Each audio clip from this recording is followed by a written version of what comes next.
How are you doing, everybody? I'm Isaiah Pierce with Calgary Nation.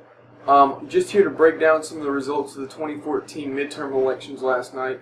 To see North Carolina go red was extremely a good thing for the Republican Party. To see Tom Tillis win that, a very conservative, put Kay Hagan out.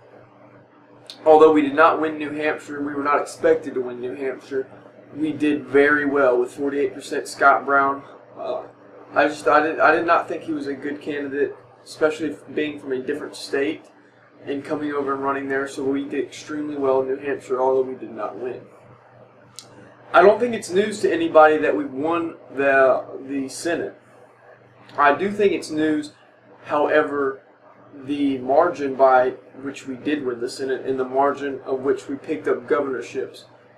We look in Florida. Rick Scott obviously beat Charlie Crist. I think I called that, although it was looking in the favor of Crist there at the end. We also had some very interesting elections in the North, and that are usually heavily blue Democrat states or swing states. In Ohio, we won by over, I believe, 25 points at least. John Kasich won, the Republican, the incumbent Republican, and it's, not often that you see incumbents do that well, especially with the economy. But however, John Kasich did. We see Scott Walker did the same thing, not by the margin John Kasich did, but Scott Walker in Wisconsin. So Wisconsin went red. Michigan with Rick Snyder went red. Maryland went red also, which is a big shocker to us all. The lieutenant governor there, Brown, obviously, he had Obama come in for him, and that's when Obama was giving the speech and everybody was leaving. However, we also took Massachusetts and Illinois, which was a big shock, to see the Republican Party take the state of Illinois. I mean, that is something that you hardly ever see. Because everybody associates Illinois with Chicago, and Chicago is an extremely blue city. But anyways, let's break this down. What it means for the future of the United States and of the Republican Party in 2016 presidential-wise. First of all, I think you're going to see propositions for the Keystone Pipeline.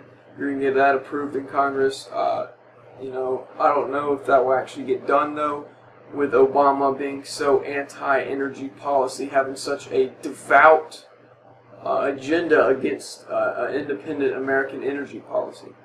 I remember he wanted to see gasoline at $5 a gallon, and it was getting there. And then the United States started producing a lot of shale oil, and that's what's caused this to go down. And here in the recent days, and plus it was the midterm elections coming back up. So politicians were trying to get it down as fast as they could. I think that you're going to see propositions to combat ISIS. You're going to see, because 72% of Americans said in exit polls that they are fearful of another terrorist attack on the United States. So there's going to be a lot of security policies propped up under the Senate. You're going to see you're probably going to see some money given to the president, or very strictly given to the White House to combat Ebola, stopping it from spreading in the U.S. Because let's just face it, the Obama administration before was not doing anything. They wanted all this money, and the Republican Party's like, look, we're not going to give it to you like that. You just want all this money, and you're going to spend it in places that you don't need. I think that you are going to see some form of immigration reform. I don't think you're going to see amnesty, blanket amnesty. I do think that there is going to be a pathway to citizenship put forward, because we do have to remember that it's not the conservative wing of the Republican Party running the Republican Party right now.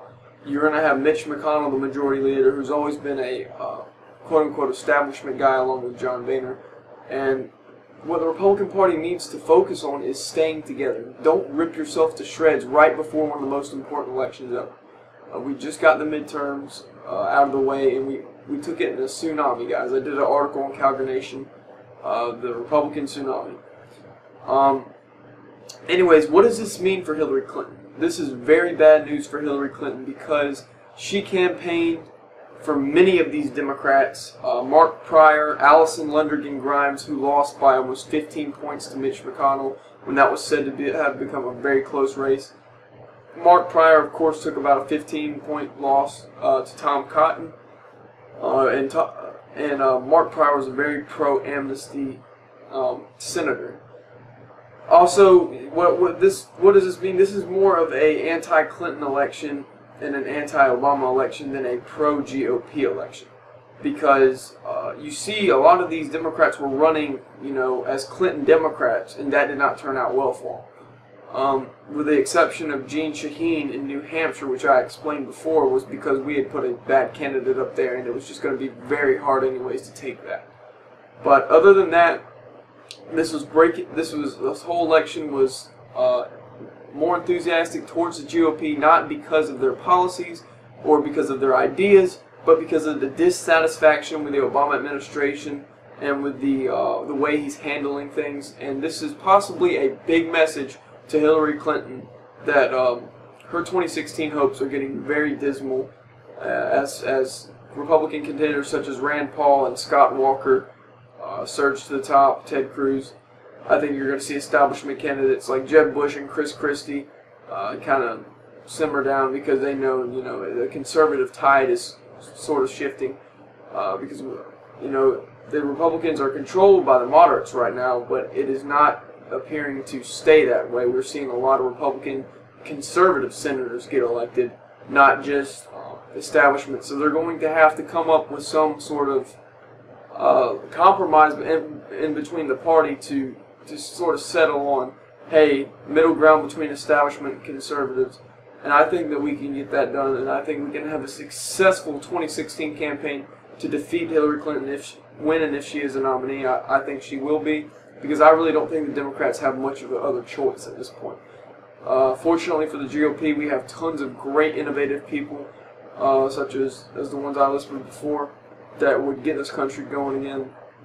Thank you guys. God bless you guys.